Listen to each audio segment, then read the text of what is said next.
معزز سامعین کرام، السلام علیکم ورحمۃ اللہ تعالی وبرکاتہ۔ نحمدہ ونصلی ونسلم علی رسولہ الکریم۔ سائل نے سوال کیا ہے کہ حضرت، اگر ہم بڑے جانور میں 4 حصے کریں تو کیا ہماری قربانی صحیح ہے، اور پھر گوشت کی تقسیم کس طرح کی جائے گی؟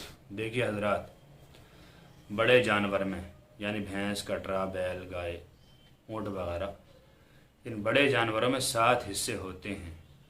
تو اس کا مطلب یہ نہیں کہ 7 لازم ہی ہیں، ضروری ہیں 7 ہونے، یہ ضروری نہیں، بلکہ 7 کے بارے میں جو یہ بتایا کہ لمٹ ہے 7 تک، یعنی اس سے آگے نہیں بڑھ سکتے۔